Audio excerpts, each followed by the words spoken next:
Di bali nang mainitan, basta't mapiktorya lamang namin itong costume na pinagagawa namin para sa Miss Ilocos Sur. Kaya naman kahit sobrang init at tapat na tapat dyan ang tutok ng araw, talaga naman kami for the go dito sa may rooftop ng kapitbahay namin. At ito na nga't panoorin ninyo kung paano ko ginawa ang lahat at paano namin pinagtulong-tulungang designan itong costume na ito. Unang-una sa lahat, syempre, kailangan natin ng materyales para makabuo tayo ng mismong base ng gown. Makakabuo baga naman tayo kung wala tayong gagamiting materyales. Huy! At napili ko nga gamitin itong parang banig fabric na ganito na in-order ko online. Tapos ang magiging design niya ay parang maskota na katulad ng ginawa kong costume sa Miss Oriental 2022. Kaya naman ito gagawa tayo ng another version para naman dito sa Miss Ilocos Sur na gagamitin ni Miss San Vicente, na kung saan itong costume na ito ay parang mga wood carvings. Kaya naman saktong-sakto yung mga mold na ginawa natin diyan para mai-design natin dito. At talaga naman bonggang-bongga yung mga pagkaka-emote ko diyan itong mga mold na ito dahil nga inspired siya doon sa mga pinagagawa ko dati. Kaya medyo alam ko na talaga kung saan ko ipepesto yung mga mold na ito para naman mas maganda yung kalabasan ng ating costume na gagawin. Nabigla nga akong message ng mismong nagpagawa ng costume na ito na itago na lang natin sa pangalang Team Afterglow. Ay talaga namang sobra akong na-excite, lalong-lalo na nung nakipag-deal sila sa akin. Dahil nga yung mga costume na gagawin ko para sa kanila ay talaga naman tugma dun sa mga costume na ginagawa ko. At talaga namang ito ay very challenging pa rin sa akin dahil nga Miss Ilocos Sur yun, hindi yun basta-basta pageant lamang. Yun ay nakakalayo-layo na rin tayo, kaya naman proud na proud ako sa sarili ko at sa aking team dahil nga nakakalayo na mga design natin. Kaya naman sa mga nagpagawa po nito, lalong-lalo na sa Team Afterglow, ay maraming salamat po, lalong-lalo na sa bayan ng San Vicente at bayan ng Cervantes. Talaga naman thank you very much po sa inyong lahat. At ito na nga yung kayarian ng mga pinagagawa nating mga moldian at pininturahan na natin ito ng black at gold para naman mas mapalabas natin yung pagka-baroque style talaga niya dahil nga yun yung nire-required ng ating kliyente. At talaga namang ginandahan natin yung pagkaka-assemble natin itong mga mold na ito para naman mas maganda yung atake nito, lalong-lalo na kapag sa malapitan na. Inspired nga ako diyan habang binubuo ko itong costume na ito dahil nga syempre hindi ko inisip noon pa na magkakaroon ako ng mga kliyente sa malalayong lugar. At dahil nga sa platform na ganito, yung pag-upload ko sa Facebook, sa TikTok, sa YouTube, ay marami talaga nakakakilala at nakaka-discover ng mga talento at ginagawa ko. Talaga naman po nagpapasalamat ako sa inyong lahat na tumatangkilik sa akin. At ito na nga po tunghayan ninyo kung paano ko lagyan naman ng mga eksena itong paldang ginawa ng ate ko. Dahil nga siya yung mananahi ko, siya yung pinagtahi ko nitong parang umbrella cut na palda na dinedetach lamang dito sa mismong bayawang ng ating costume. Kaya naman nilalagyan ko na ito nitong parang mga 3D na ganito dahil nga may pagka muebles ng furniture daw yung mga hinihinging design ng aking kliyente. Kaya naman susundin natin syempre ang gusto ng mga iyan para naman mas mapalabas natin yung pinakamagandang eksena nitong ating costume. Ay ito na nga't naglalagay na rin ako ng mga mold dito sa paligid ng 3D na ating ginagawa. At depende na lang syempre sa imagination natin kung paano natin mas maganda ilalagay yan para naman mas bongga kung saan natin ipipesto. Ay ganito po yung aking pinagagawa diyan.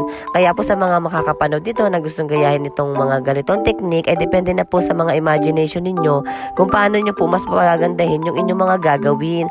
Basta pinapakita ko po sa inyo kung paano ko po ginagawa ang lahat para magkaroon po kayo ng mga kaunting idea o kaya naman ay panibagong kaalaman para mas mapaganda natin yung costume na mga ginagawa natin.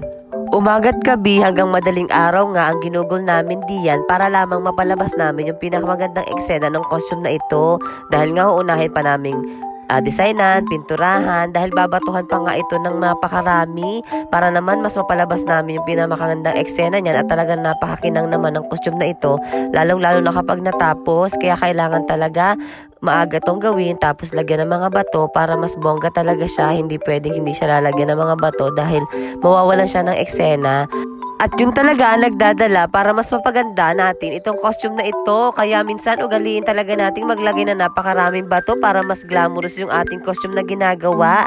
At ito na nga at nagbabato na nga kami ng aking mga kasama diyan na andyan po ang aking mga baguhang mambabato na sina Ate Tina at si Ate Aisa. Kaya naman malaking pasalamat ko sa kanila dahil kung hindi dahil sa kanila, sa kanilang pagtsatsaga ay hindi talaga namin matatapos ng kaorasan itong costume na ito. At tingnan nyo naman, nung matapos na yung costume, nung nalagyan na namin ng maraming bato, ay talaga namang napakaganda. O diba? Yung suggestion ko na paglalagay ng mas maraming bato ay talaga namang nakakatulong para mas mapaganda natin yung ating costume. At pagkatapos nga naming ma-designan ang ibang parte ng costume na ito, ay dito sa sleeves ay nilalagyan na namin ito nitong mga tassel beads na pinagagawa namin bago pa man namin simulan itong costume na ito. Talaga namang nagpapagawa ako ng mga tassel beads na ganyan para naman in the future ay mas marami tayong magamit at hindi na tayo magtahi-tahi agad-agad. Dahil nga medyo matagal-tagal din kapag gumagawa tayo ng tassel beads, kaya naman bago pa lang simula ng costume na ito ay nagpapagawa na akong ganyan, lalo na kapag mga free time ko. At pagkatapos niyan ay ginawa na namin ito ng mismong petticoat para mas bumuka yung palda na ginawa namin. Dahil nga may detachable skirt pa yan, kaya naman kailangan nakabuka siya. At pagkatapos ng mga eksena ay gumawa na rin kami nitong parang alampay na nakalagay sa mismong balikat ng ating maskota na costume. At pagkatapos niya na i-designan ko na rin ito at pininturahan at pinabatuhan ko na ulit ito dito kay Ate Tina. Kaya naman ganito yung kinalabasan niya. Hindi pa siya masyadong tapos pero napakaganda na niya, 'di ba? Oo, ganyan-ganyan dapat ang mga eksena ng costume na ginagawa natin. At pagkatapos niyan ay gumawa na ako nitong parang mga muebles na ganito na parang hawig siya sa design ng salamin na sinauna. At eto nga, para hindi daw aksayado sa mga paintbrush, tinuruan ako ng kapatid ko na si Obra ni Mangyan kung paano mas mapapaganda yung paglalagay ng pintura dito sa mga ginagawa naming mold. Lalong-lalo na sa mga ganitong klase ng eksena, itong mga parang statue na ganito, ay foam talaga yung ginagamit ni Kuya para mas maganda yung lapat ng pintura. Yan ay optional lamang. Pwede po kayong gumamit ng foam, pwedeng gumamit ng paintbrush.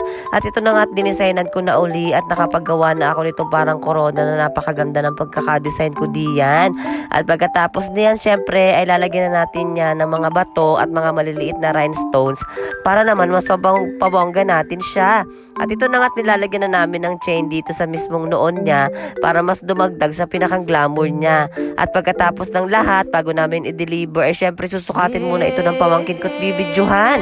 At ito na nga yung final ng aming photoshoot.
At nandito na nga ito sa Ilocos Sur at naisuot na nga ito ni Miss San Vicente. Kaya naman kilig na kilig ako diyan na makita kong suot-suot na niya yan at nairampa niya ng maayos, lalong-lalo na sa kanilang preliminary competition.